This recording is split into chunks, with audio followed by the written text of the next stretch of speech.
Hello, everybody, and welcome back for another episode of Financial Freedom by 40. I'm Kelly, and if you are new to our channel, just to give you a bit of background, we are a Kiwi family of property investors who are just about to embark on an adventure around Australia in our brand new Jayco caravan. So, super excited to be off on this journey, and we're just sharing some of the preparations at the moment that we are getting into for our journey, and then we're going to get into sharing our travels as we go around Australia. So for today's episode, we wanted to talk you through the process of deciding how we are going to manage our own home when we head off on our adventure. So I know that was a question a lot of people were interested in on our YouTube, on our Instagram channel, and it's also something that family and friends have been quite interested in too. So to give you a bit of a background, we own our own home. So our home is we're based in Auckland in New Zealand. We've got a 1940s bungalow, 3 bedrooms. We've got freestanding garage and office on the property as well. We've got sort of a reasonable sized section for our area, with a sort of for the city anyway, put it that way, with a bit of a backyard. And at the moment, we have a spa pool and outdoor entertaining area, etc. So that's kind of like to give you a bit of an idea of what our property is like. I can share some pictures with you as we go through this video so you can get a bit of an idea for what we are working with here. So in terms of what we have decided to do with our house, we, as many of you will know if you follow us on social media, is that we are property investors. So we've got a number of houses that we have rented out traditionally with a property manager taking care of those and tenants living in them. So I think a lot of people probably thought that naturally the option for us would be to rent out our own home. But we have decided against that because, well, there's a number of reasons why we've decided against that. So I'm going to take you through those because they might be relevant to other people looking at doing this as well. So one of the big reasons for it is the financial side of things. So we got a bit of an idea about what the house would rent out for per week, and so we could figure out what an annual income would be. So we're going to be away for about 12 months, and in a lot of cases here in New Zealand, 12 months is what the minimum period of time that people will want to take out a rental property for. So I know a lot of people want it for longer than that, but a lot of tenancy agreements will be for a 12-month term, at least as a starting point. So we're away for, in total, just over 12 months. So that would have been a doable thing. But taking into consideration the cost of the rent, or the income that we would get from the rent, and then taking off the costs of what there would be for us renting out our house, we decided that the rental option wasn't really worth our while. So what are the costs of renting out the house? Well, our house is an older house, and while it's perfectly comfortable for us to live in as it is, I don't think we would meet the current healthy homes standards. So there would be a number of different things that we would have to do to bring our house up to healthy home standards, which is the standard that the government requires landlords to have their houses at.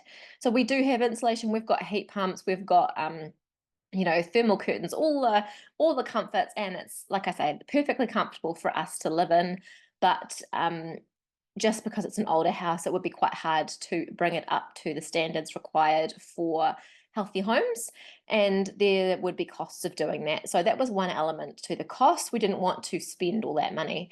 The other thing too is that part of the reason why we don't want to spend that money is because we do actually plan on redeveloping the property that this house is on. So we would then be spending money on adding further insulation to this house and various other things that would be really a waste of money, a bit of a sunk cost, because we don't plan on keeping the house here. We plan to move this house off and to build a new home for our family on this site. So, while it might otherwise be worthwhile to do that additional work if we were going to stay here, that's not the plan. So that wouldn't work out for us. And then in terms of other things too, because we're not making a permanent move, all of our belongings are still here. So all of our furniture for our house, obviously we're taking some of the personal things like clothing and those kind of things with us, but a lot of our personal things will be staying at the house. Or staying in New Zealand, should I say. So if we were to rent the house out, the property manager said to us that the expectation of a tenant would be to have the whole property. So we were planning on, if we rented it out, to store our personal things in the garage, and then to rent out just the house on its own, so the 3 bedrooms and the gardens, etc., on its own. But that's not a practical option, I've been told. And also there could have been some difficulties in terms of insurance with that sort of an option as well. So we felt that if we had to move all of our personal belongings into storage, the cost of the storage plus the cost of the healthy homes, and the cost of having a property manager to manage everything, and then any additional maintenance, etc., that had to be done, would really make it that it wasn't worth our while to have this house tenanted. So that didn't really seem like a viable option. We also, though, didn't feel like it was a viable option just to leave the house completely vacant while we're away. And so while, we don't have a very big mortgage on this house, we do still have some mortgage payments to pay.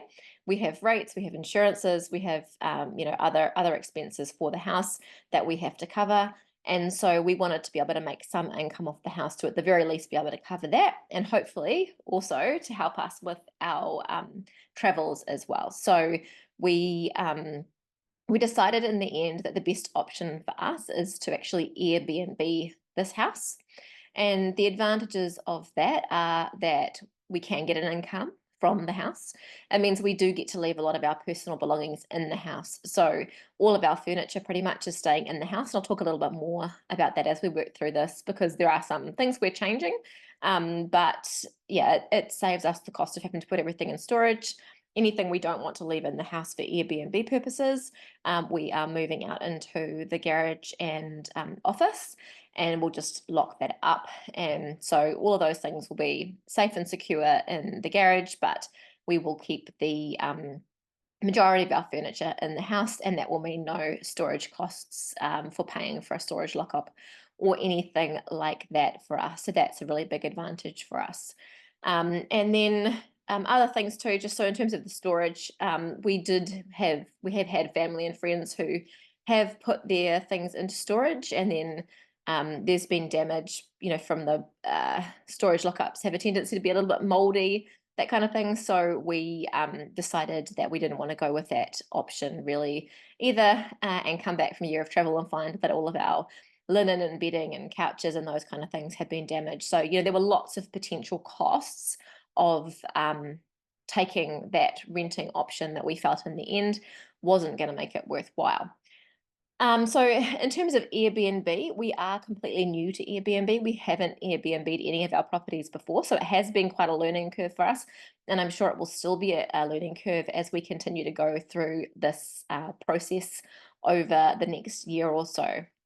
So people have been asking us how we're going about managing the Airbnb. I think everybody thinks that it'll be a bit of a nightmare for us managing that process of having to communicate with people who are staying in our house all the time, answering emails, being available if there's any issues, those kind of things. We're being in different countries, so it's not just a matter of picking up the phone. There'll be different time zones and those kind of things. And I think people thought, oh gosh, how are you going to manage all of that?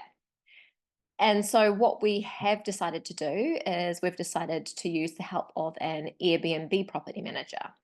So there are companies that will come in and they will help you manage your day-to-day of running an Airbnb. So they will take care of the administrative side of things, so managing the listing, responding to people who are coming to stay, also liaising with the cleaners to make sure that the house is clean and there's cleaners coming and going at the right times, checking on maintenance items and getting people in to do all of those maintenance things, and much the same way as what a regular property manager would do.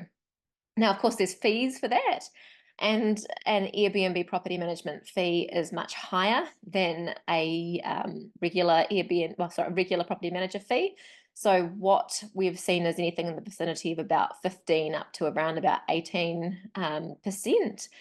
And it will vary depending on the company. So just if you're looking for an Airbnb property manager, do shop around, talk to a few different ones and see if you can find one that works for you. Make sure you're really clear on what is included in that 15% as well, because some have more inclusions than others. So make sure you know what is included in that and what additional things that you need to pay for on top of that, like cleaning and supplies and those kind of things as well. So that management is all pretty much sorted. We've spoken to the management company. We're in the process now at this point in time of getting the house is actually listed on Airbnb, but we need to finalize some professional photos and get a professional description done for the ad. So that's some of the stuff that the property manager is managing as well. And once that's up, hopefully we'll get lots of nice bookings for our house as an Airbnb. So that is the management side of things. Obviously, because we're new to it and we haven't yet had actually been through the process of doing this, we will do an update video later on once we have had our house actually rented out and we have had people coming and going, because I'm sure there'll be things that we experience through that process that would be really helpful for somebody else who's thinking about doing the same thing as well. So the next thing, I suppose, is setting the house up as an Airbnb. So there were some things that we've been through. We've been through a bit of a process of learning around setting the house up as an Airbnb, because there have been a few differences to how we've had it set up as a home. So when we first met with the property manager, one of the things that they highlighted to us was that it would be advantageous to us if we could have more beds in the house. So I know for us personally, when we stay in an Airbnb, sometimes we stay with another family. So we might be looking for a house that would sleep 8 or 9 people perhaps, rather than just sleeping 4 people as our house was set up at the moment. So when we started the process, we had a queen bed in our room, and each of our boys had a single bed in their room. So we had the ability to sleep 4 people. But apparently the demand can be a lot more if you have more beds. So what we've ended up doing is we've put the 2 single beds into one of the boys' rooms, and then we've got one of those bunk sets that is a double bed on the bottom and a single bed on the top, so that we can maximize the number of people who can stay. So instead of 4, we've now reconfigured the bedroom so that we can have 7 people to stay in the house. So hopefully that will have an impact on the number of bookings that we're able to get as well, because a few extra people can stay in the house.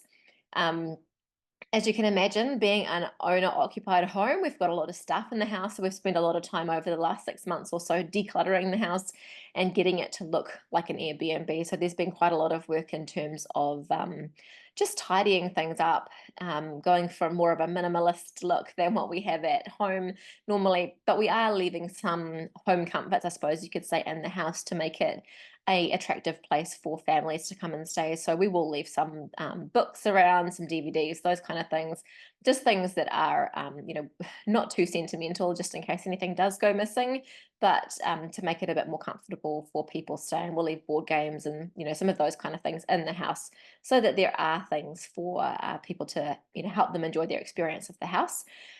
One of the things we aren't leaving, though, which might come as a bit of a surprise, is that we're putting away the spa pool. So we won't leave the spa pool. I know that a spa pool can be a really nice attraction for an Airbnb. From personal experience, it's nice to have spa pools and pools at places, but we feel like it does require quite a lot of maintenance. So it's fine for us when we're here, and it would be fine if you were doing an Airbnb where you could actually go in yourself regularly and maintain it. But if we had to get a pool person in to come and maintain the spa, then again, it's just another cost, and it's something else to go wrong as well. If there's anything like a fault with the spa and you have to get it repaired, or I don't know, electrical issue or anything like that, it's just another thing that can potentially go wrong. So we're actually going to put the spa in storage while we're away, so that that won't be available. We're doing other things in terms of setting up the house. So as well as buying the bunk beds, we did decide to buy some new mattresses because, well, we didn't have enough for starters, but also just personally, because there'll be a lot of people coming and going, a bit like a hotel, we just felt like it was nicer for us to put our own mattresses into storage. We'll still be using our own bases for the beds, but we just sort of thought with, for hygiene reasons, I suppose, that it's nicer to get fresh mattresses for the beds. So We did find a supplier, and I can put the name up actually because they were really reasonably priced. And the beds, I have slept in them in the boys' rooms. The beds are actually really comfy, and they were like way cheaper than mattresses that we have bought previously. And what was really cool about them is that they kind of came in like a box, so you could put them in the boot of your car. When you open them, they popped out. Now, I don't know if this is like a new thing or what it is, but in the past we've always had like a bed that you've had to take a trailer and go and pick it up in. And so we were quite surprised when we bought these mattresses that we turned up and they were in a little roll. And when we opened them, it was quite fun letting them roll out and pop up. And yeah, so I'll put the link in so you can track them down, because if you're based in Auckland, I think they ship around New Zealand as well, so that's quite a good option. I'm sure there's similar things wherever you are. So we did that.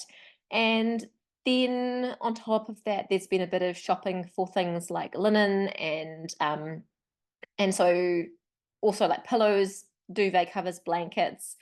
And to give you a bit of an insight into that, that was actually a whole experience in itself. So to start with, the property manager was saying that we should buy all of our own linen. So we went through a process of trying to decide what towels and sheets and all of those kind of things to buy. And I had actually bought some of the stuff, and then they said that actually their cleaners are preferring to do, I think they call it the triple sheeting method or something like that, where they use sheets instead of duvet covers, and that they're using a higher service for that, and that's going to be included in the cleaning fee. So that's kind of handy for us. So I was able to return the majority of the linen, and then the linen cost, the servicing of the linen, will come out of the fees for cleaning for the house. So that's something that you, if you're looking at doing this, check there, and whether you know what the procedure is before you go buying a whole heap of linen. I did have to buy duvet covers, duvet, what do you call, inners, for the bed. So again, rather than us using our own personal ones that we already have, I decided to go and buy all fresh duvet covers for the beds. And we did also buy a bunch of extra blankets for the house as well. So I don't know if you've been following us for a while, you might know that I have a bit of a trade me shopping thing. I like to get myself a bargain. So I often will buy second hand things from Trade Me for our renovations, for our rentals, like vanities and those kind of things. But in this case, I was able to buy a lot of wool, really nice wool blankets on Trade Me second hand, and for an absolute fraction of the price of what you would pay to get blankets, woolen blankets new from Briscoe's or a homeware store. So that was really worth taking the time to shop around online, and a lot of them, they came from all over the country, had them delivered, and were really good quality. So I was really impressed with that and saved probably hundreds of dollars from doing that. Everything else, most of the other linen and things I got, just waited until things like when Briscoe's had a sale or Bed Bath & Beyond had a sale.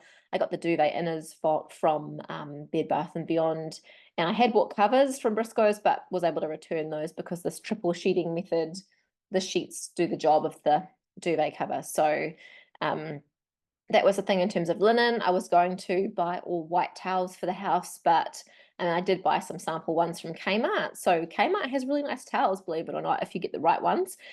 So I did bought some of those. We're using them ourselves, but we no longer need those because the linen service will provide the towels for the house as well. So yeah, factor those things in. Some people do still use their own linen. I mean, if you've got somebody who's going to service it, then that might work out well. But also the cleaning service is an option as well. Then what are we doing in terms of insurance? Now, insurance has been a difficult thing in terms of Airbnb. This is something that I underestimated at the start and I thought would be relatively easy. So I joined a Facebook group about Airbnb. That's been really helpful, actually. There's been a lot of insights that I've been able to get from there. But one of the things that I did, often when you join when you join Facebook groups, you've got the ability to search back. So you don't just see the current post, you can use the search function in their group, and you can search insurance, for example, and you can go back through and see who people have recommended as insurers for Airbnb, or whatever, where it's a property investment group, it might be for investment properties. And so I did a search for Airbnb insurance in this group. I also looked online for recommended Airbnb insurances, and one name that came up quite a lot was Initio Insurance.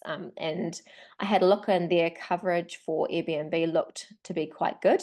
And so I gave them a call, and just as well I did, because there was, I guess, a little hitch in our situation, and it's something to be aware of if you are Airbnb-ing your own home and then going overseas like we are, is that they did require you to actually go and visit the house yourself. So I mentioned to them the situation that we had where we were going to be overseas, and that although we did have a property manager coming to check the house on a regular basis, and that a cleaner would be going through the house on a regular basis, that we personally would not be using the house. And that is actually a condition of their insurance, is that you are using the house yourselves, or your family members are, I believe. So make sure that you actually check that, because what we wouldn't have either us or a family member actually staying in the house the whole time we're away. And so that was not an option in terms of insurance cover for us. So I did phone around and speak to a few other insurance companies. I phoned our contents insurance company and asked what I needed to do to update our insurance for contents. And they said they wouldn't cover us. So they only do residential, they don't do Airbnb. And Airbnb policies they consider to be a commercial policy, and they won't do coverage for Airbnb. So then I had to sort of change tack and try and figure out where I was going to go. I phoned around some of the other recommended Airbnb insurers, and again, didn't have any luck because of the situation of us not being in our house for that whole 12-month period. But I did contact our current insurer for the house, so house insurance, and they were prepared to cover us, but both for house and for contents, but only if we move from a residential to a commercial policy. And the cost isn't significantly higher for the house and contents insurance through our current house insurance company. So that is what we're going to be doing, moving to them. But the excess is significantly higher than if it's an owner-occupied dwelling. So I think the excess is $2,500. And yeah, so that's massive. So if you were wanting to make claims, you're only really going to be able to claim for bigger issues, I suppose. So if you like if you had a busted TV, for example, you're very unlikely to claim.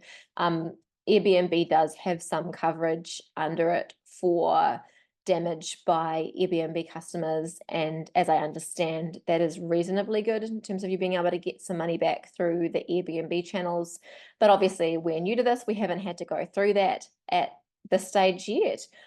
So until we actually do, I don't want to sort of speculate about how good that coverage is, but we will update you at the end of the 12 months. Here's hoping that it all works out really well and we don't have any issues where we actually have to use those things. But it's important to make sure that you do have the coverage in place, because even with the best of intentions, things can go wrong. I mean, even if there was just some sort of unexpected, I don't know, like a storm or something, we have to make sure that we have adequate cover. And you know what it's like with insurance, if you don't have everything perfect, you might find that you don't have coverage if there's a disaster. So we've been really careful in making sure that we do have the right coverage to protect us in the event that something did go wrong. So definitely insurance is something that you want to make sure you take care of. Anything else? Repairs and maintenance. So that is something that we've been working really hard on. If you're on Instagram, you will have seen that we've been busy painting and doing little maintenance things. So we were planning on removing this house from the section, and that hasn't happened in the time frame that we thought. So we are putting that obviously on hold while we go through our travels. And so that meant that really we had deferred a bit of maintenance, thinking that the house would be coming off. So things like when I say deferred maintenance, we had, the house needed a paint. So the exterior of the house, the paint was a bit flaky and sort of just really a bit scruffy for doing an Airbnb. So we repainted the exterior of the house ourselves just to tidy that all up. we've done all the things like water blasting and tidying up the gardens and making it as low maintenance as possible while we're away. We've got around our property, we've got a big lily-pilly hedge, which is lovely, but we've got to maintain that as well. So we've got a garden service that will be coming in to maintain the hedges and gardens and just mowing the grass and those kind of things. And before we go, we'll just do sort of some last minute water blasting in that so that the house is nice and tidy before we go. And hopefully that will save us having to get some of those maintenance things done while we're away. So by trying to get on top of everything now, we have hopefully avoided there needing to be too much maintenance while we're away. But of course, things do happen. You never know, light bulbs will blow, I don't know, taps might start leaking, who knows what might happen while we're away. There's, things that always happen in houses, and the property manager will be able to get in the relevant people to fix up any of those things while we are away. So that's how the maintenance will be managed. And the last thing, I suppose, is packing up the house. So that really has been a bigger job than I thought. So if you are doing this, allow heaps and heaps of time, because we've lived here for 15 years and we've accumulated a lot of stuff, and it's taken me way longer than I thought it would to start to box all of that stuff up and pack it up. So we've got, like the kids' toys, just personal things like photos and ornaments, and putting away the Christmas decorations, and just all of our personal belongings, packing them up safely and storing them in a way to make sure that nothing gets damaged while it's in storage, has taken a long time. And so once you've decided to do something like this, I think it's a good idea to start. I mean, we probably started about 8 months ago now, I would say, starting to sort out just different things around the house. We sold a lot of things on Trade Me, so just stuff we felt like we wouldn't need anymore, things the kids had grown out of, sports equipment that we're not really using. We wanted to try and get as much money back for things rather than just putting everything in storage. We tried to get a little bit of money back from some of the stuff that we aren't going to be needing to take with us, and which we possibly won't need again in the future. So we've started a little, we'll show you this in another video, hopefully. We've started a little coin jar where we've been, anyone's bought cash, we've put it in our little jar, and we're using that to save up for some things for our trip as well. So it'll be really exciting once we actually open that jar to get to see what amount of money that we have managed to put away. It's not going to be a huge amount, but sort of the combination of decluttering and getting rid of stuff we didn't need and then getting a bit of money for it has been kind of a bit of a fun process as well. So I think that is just about everything that I wanted to cover in terms of the process of going through setting up our house as an Airbnb. I know there are likely to be questions, so do feel free to drop a comment if you have any questions, and I'll do my best to answer. But we will definitely come back and do another video a bit further down the track once we actually have some experience of Airbnb the house. And then, of course, at the end, we can do a full run through on how that went, what the occupancy was like, how much money we actually made out of it, and give you a bit of a better idea about the costs of doing it versus the benefits. And hopefully that will help somebody else who is going through a process of traveling a bit like we are now. So thanks for listening to me talk about this today. I hope you found it helpful if you're looking at doing something like this. And of course, remember to subscribe. We would love to have you following along on the journey with us, and hopefully you can learn a little bit about the process of what we're going through so that it makes it a bit easier for you when you do your traveling as well. Hope you have a wonderful day, and we will see you again next week.